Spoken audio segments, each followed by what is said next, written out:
ایک تحفہ آپ کی خدمت میں اور عرض کرنا چاہوں گا، اور یہ تحفہ کتاب صحیفہ رضا سے بیان کیا جا رہا، یعنی اس انداز سے کہ جہاں پر انسان بیماریوں کے مشکلات کے دور میں ڈھونڈ رہا ہے کہ کہیں سے اسے مل جائے بخار کے اتارنے کی دوا، 8ویں امام کی بارگاہ سے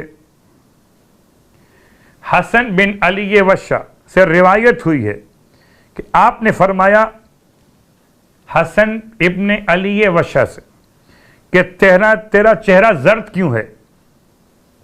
کہتے میں نے کہا کہ سخت بخار میں مبتلا ہوں۔ آپ نے کاغذ اور دوات طلب کی اور لکھا بسم اللہ الرحمن الرحیم۔ کیا لکھا مولا نے؟ الف بے جیم دال ابجد حوز ہا دو جشمی واو اور زا حوز حتی ہا اور توئیں اور یہ، پھر آگے فلان بن فلان مریض کا نام لکھا۔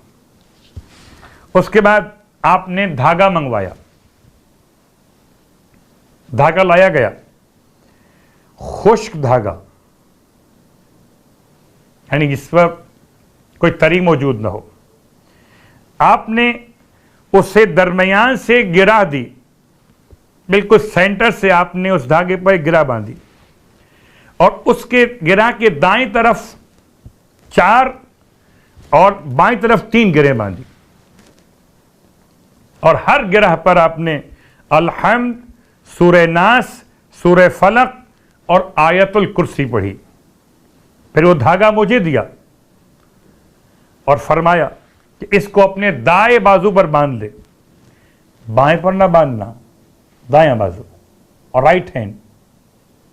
یہ دعا لکھ کر امام ضامن کی شکل میں سینٹر میں اس دعا کے کاغذ کو باندھیے، اس کاغذ کے سیدھے ہاتھ پر 4 گرہ لگائیے، 4 نوٹ لگائیے، اور اس کے بائیں طرف 3 نوٹ لگائیے۔